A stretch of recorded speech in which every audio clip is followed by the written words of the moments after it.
Welcome to Jesus Changes Everything, a daily podcast dedicated to providing a fresh look at the ancient and glorious truth that Jesus not only reigns, but is busy about the business of bringing all things under subjection, that celebrates the wonder and the glory that he has been given all authority in heaven and on earth.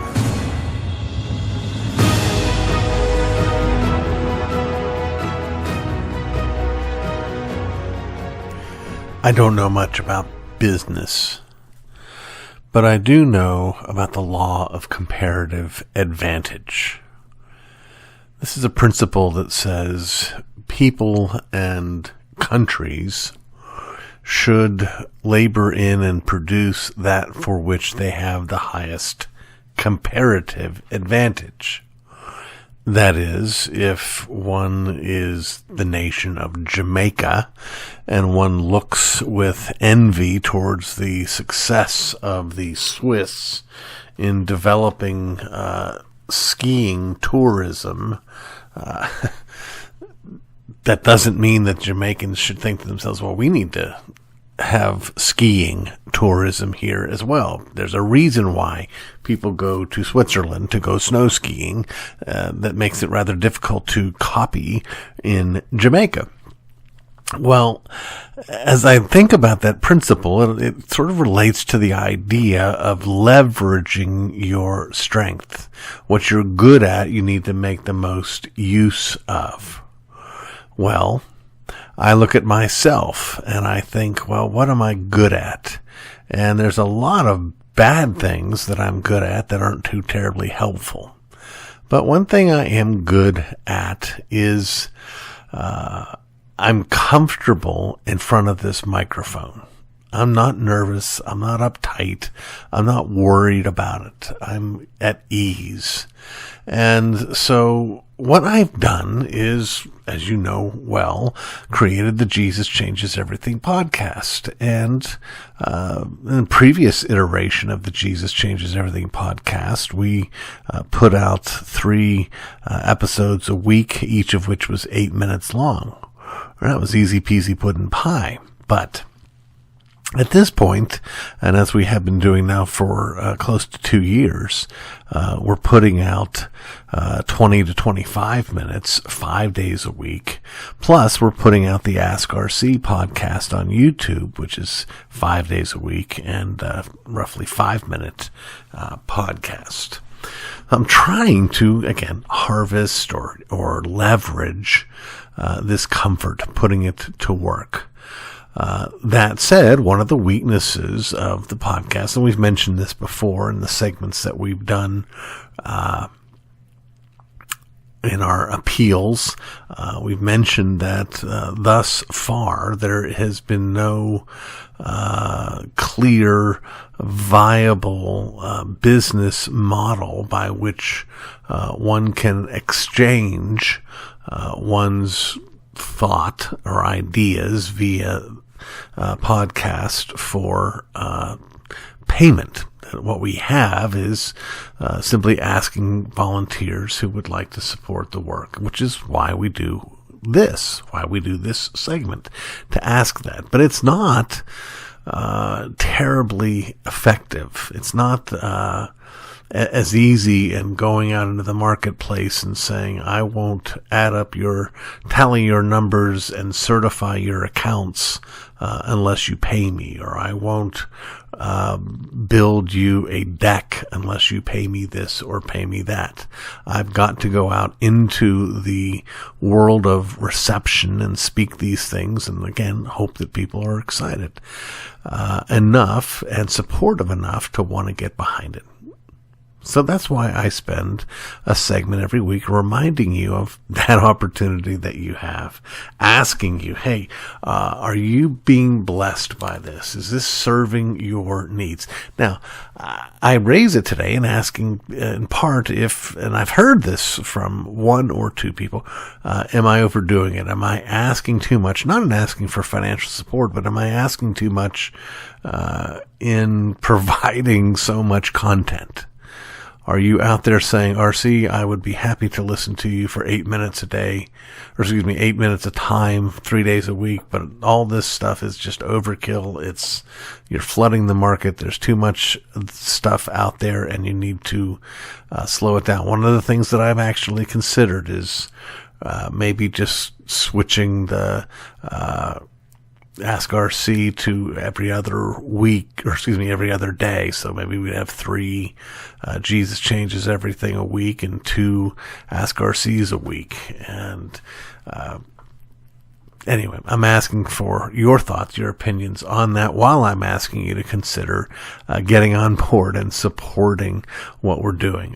I've always liked this. I've enjoyed it, but it does take a lot of time and a lot of energy, and takes away from other potential opportunities that I might have to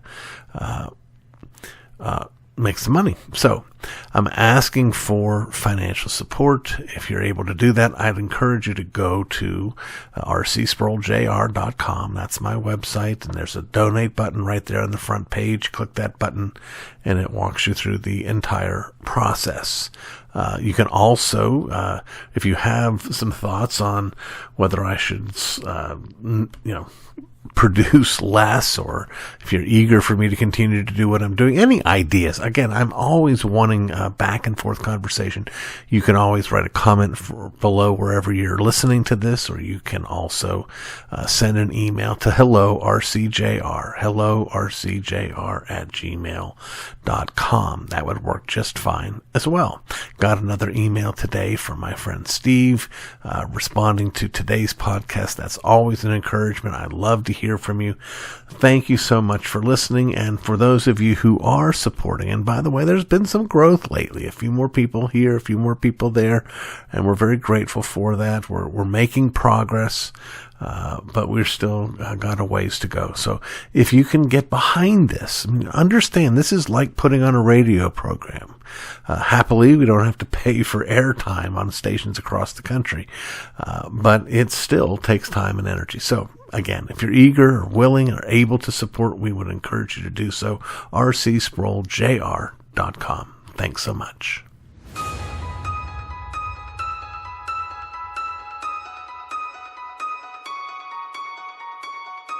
I've mentioned before in our various curating segments that I tend to be something of a collector. That when I find a musician or a writer or even an actor that I particularly enjoy, I seek out their work. Not just satisfied with one. I want more. On the other hand, it's also true that I can be tight-fisted. I can be cheap. I can be stingy. And so when I find, say, for instance, a new writer that I enjoy, I'm typically going to wait until whatever they just brought out is in paperback. I'm not going to go buy the hardback, particularly for the thrillers or the science fiction stories that I tend to enjoy reading. Now, I say all this because, lo and behold, very recently, one of my favorite newer writers had one of his books come out in paperback, and I read it, and I loved it. The author's name is Blake Crouch, and I first ran into Blake Crouch with an even cheaper medium than paperback books. I ran into him on television. You see, he had written a trilogy, and that particular trilogy led to a television series that I watched called Lonesome Pines. Lonesome Pines, which I fell in love with as soon as I started it because, as I've said before, I love an imaginative plot scenario. What's going on? What would things be like? And I don't need to tell you about what's going on in Lonesome Pines. I don't want to spoil that for you. I would encourage you to check it out if it's streaming somewhere. But that led me eventually to reading his novel Dark Matter, which was quite engaging, but also pretty dark. So now comes Recursion. Recursion is the one that was just released into paperback very recently. And it deals with this really deep, mysterious concept of the implications of time travel. You may have noticed time travel shows up a lot on this particular podcast. It is something that intrigues me rather a lot. And in this particular story, it is the center of the story. Now, what happens is we have, the story begins with a police officer who is called to an emergency situation where a woman is threatening to jump off a building to her death in New York City. And the policeman goes and talks to her and discovers that she is one of the few who are suffering from this new and rare malady called false memory syndrome. Now, false memory syndrome is a real thing in the real world, not just in fiction. But in this particular story, this woman is about to jump to her death because she has these intense memories of a life that she's not actually living.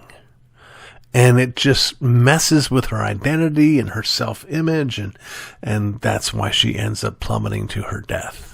Well, where do these false memories come from in this story? Well, I better stop there. The police officer is determined to first discern where these things are coming from. But secondly, he is also going to avail himself of the cause of these false memory syndromes. It's one of these novels which seems to be increasingly popular, where alternate chapters give us alternate perspectives of different main characters in the story. So it bounces from this police officer to this really genius scientist lady and what's going on in her life as she is swept off her feet, not romantically, but financially, by this multi-billionaire who finances her research into things. And it's just really engaging. I confess, I'm not going to argue that the characters are especially well drawn. I think the policeman is the clearer or more powerful of the two, but the scenario is just absolutely engaging. It is a kind of mixture of thriller sensibilities and science fiction. I'm looking forward to more from Blake Crouch. Now, I'm going to have a long wait, I'm sure, until whatever he's working on is published in hardback and then comes out into paperback. By the way, I'm still waiting for the new Gillian Flynn. I mean, golly, Nance, it's been years and years and years. That woman needs to get to work. This is the lady who wrote Gone Girl. So, that's my Curating Your Book Library segment for this week. My recommendation is that you get Recursion. Check it out and read it, written by Blake Crouch. I think it's a great place to start with Blake Crouch. And then I think if you like it, you'll like Dark Matter as well. So check it out, Recursion by Blake Crouch.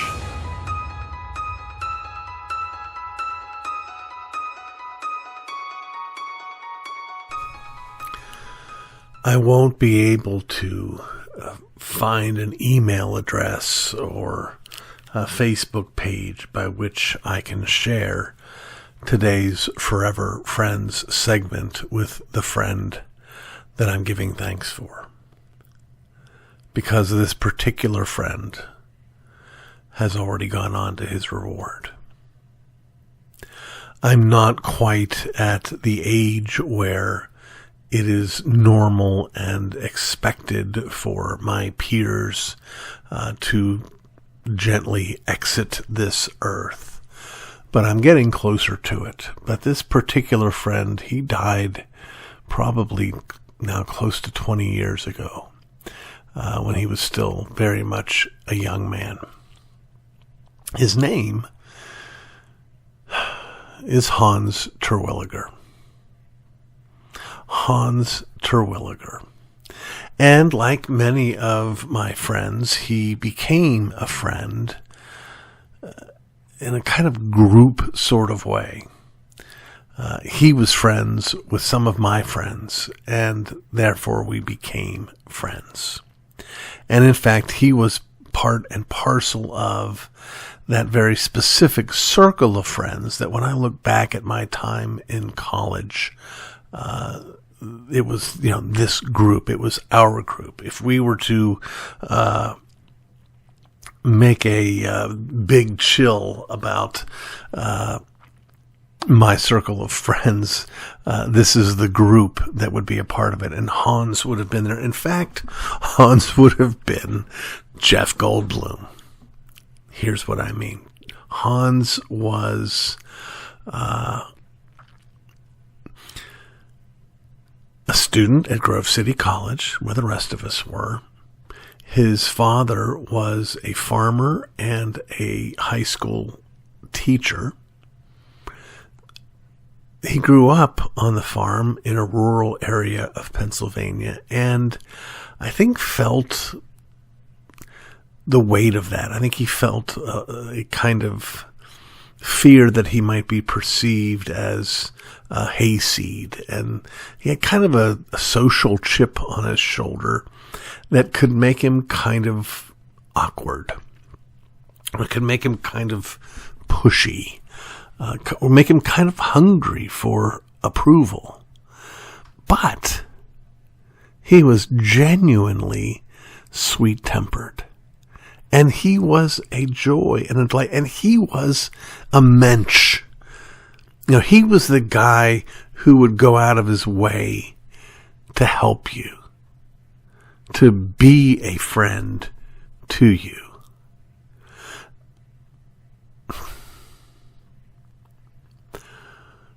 Hans